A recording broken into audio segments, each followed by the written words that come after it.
Fala pessoal, como é que vocês estão, hein? Deicon Silva com mais um vídeo, sejam todos muito bem-vindos. Hoje, terça-feira, 12 de setembro, e como vocês se lembram, na semana passada, o ministro do STF, Dias Toffoli, em uma decisão monocrática e muito, mas muito controversa, simplesmente resolveu anular as provas da Lava Jato contra o Lula. E ainda por cima diz que prender ele foi um erro histórico, né? Ora, como eu já falei aqui anteriormente, erro histórico, na minha opinião, foi ter tirado ele da cadeia, porque ele devia estar lá até hoje, cumprindo aí os quase 13 anos que ele foi condenado, né? Segundo o desembargador Gebran Neto, que aumentou a pena dele de 9 anos e alguns meses para 12 anos e alguns meses, haviam provas sobradas contra o Lula. Provas sobradas. Centenas e centenas de páginas no processo contendo provas contra o Lula. E por um malabarismo que acabou acontecendo, que todos vocês já conhecem muito bem, né? Houve ali a famosa lei do CEP. Não, os crimes eram para ser julgados em Brasília e não em Curitiba, né? Portanto, anula-se os processos e começa tudo de novo na esfera competente agora, né? Agora tá valendo, né? Ali é o lugar correto, é Brasília, né?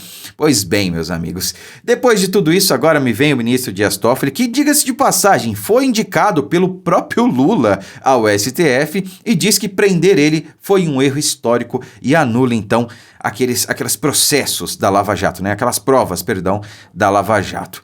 Pois bem, meus amigos, depois dessa decisão que eu não digo que surpreendeu muita gente, porque hoje, na situação política e jurídica que o Brasil vive, nada mais nos surpreende, mas, digamos, chateou muita gente, né? Ninguém esperava que isso fosse acontecer, ainda mais vindo de uma decisão monocrática. Não foi nem da primeira nem segunda turma no STF, muito menos do plenário, né? O que, no mínimo, deveria acontecer. Aliás, é possível que aconteça porque a Associação dos Procuradores e também dos magistrados entrou com recurso, né, no STF para levar esse caso a plenário, né? A gente tem que ver pelo menos ali como cada um vai votar neste caso aí.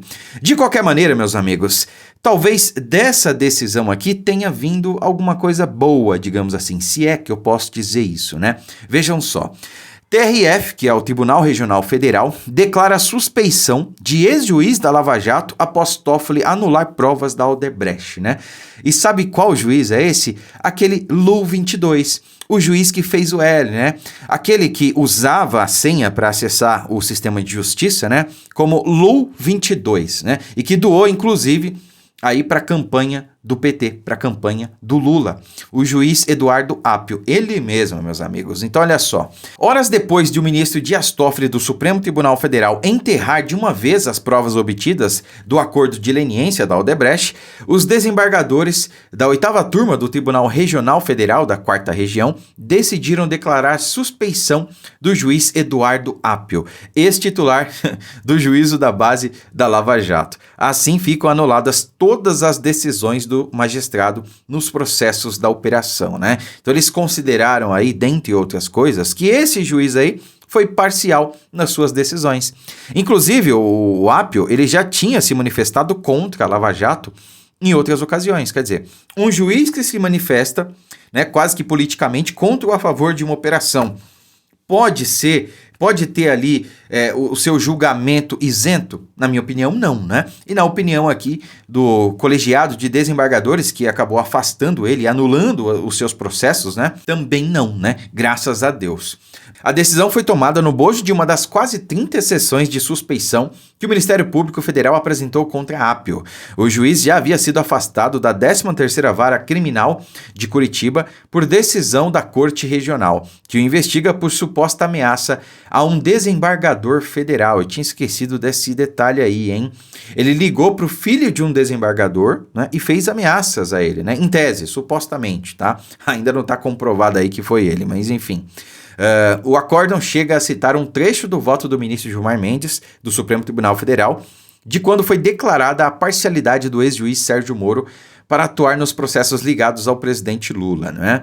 Em meio à expectativa sobre a divulgação do resultado da apuração do Conselho Nacional de Justiça, o colegiado seguiu, na noite de quarta, o posicionamento do desembargador Lorácio Flores de Lima, e o magistrado é irmão do delegado Luciano Flores, que atuou na Operação Lava Jato. Olha só que interessante, hein?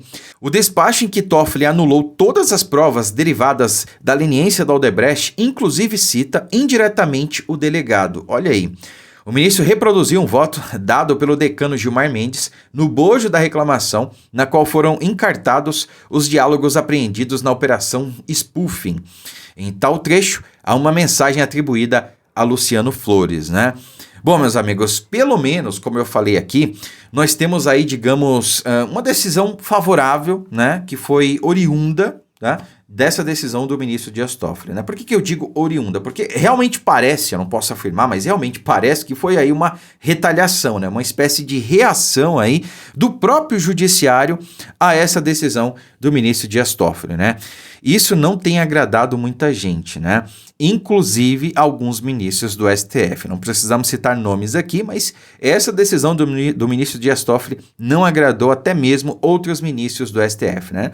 Não digo de todos, mas de alguns aí certamente, tá, meus amigos? Agora, olha só, mudando um pouquinho de assunto aqui, quem também não está satisfeito com certas atitudes de parte do judiciário é a PGR, a Procuradoria-Geral da República. Sim, o Ministério Público Federal, né?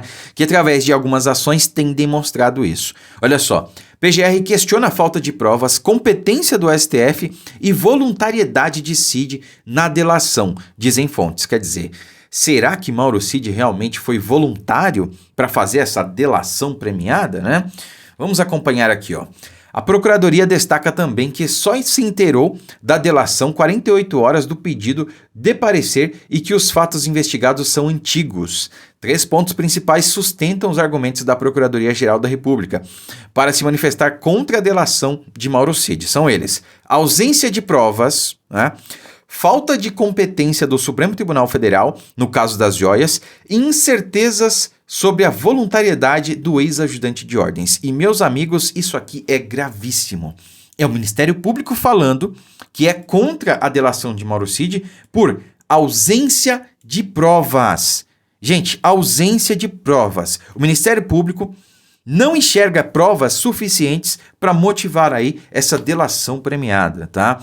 Isso aqui tem um efeito muito grande, porque tudo bem, isso não vai ter um desdobramento prático agora, o STF vai fazer isso e pronto, e acabou. Sim, meus amigos, mas é como eu disse, isso pode embasar no futuro uma ação, uma reviravolta, um recurso, tá? Isso é muito importante, né?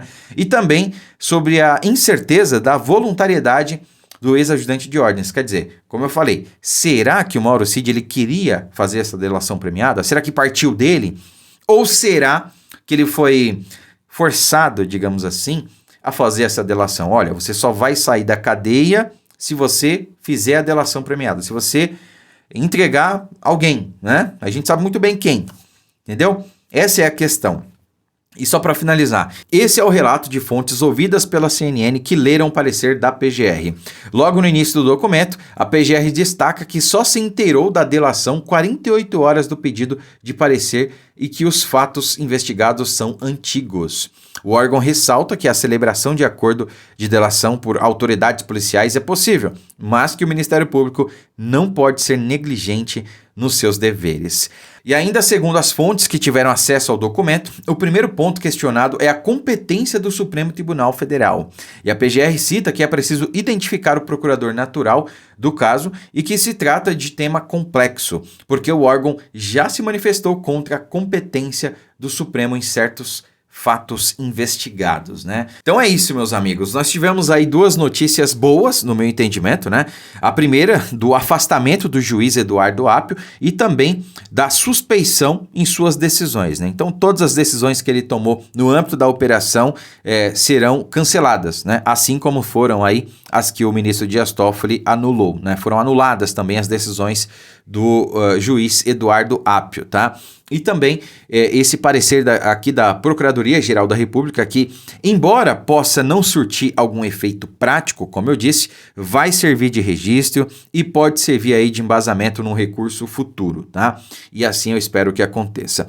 Curta, comente, compartilhe o vídeo, siga a nossa página e, se puder, torne-se membro aqui do canal e da nossa página do Facebook, tá? A partir de R$ 5,99 no Facebook, se eu não me engano, você ajuda muito, não só financeiramente, contribui com o trabalho, mas também para o engajamento do nosso conteúdo, tá? Muito obrigado, fiquem com Deus e até a próxima.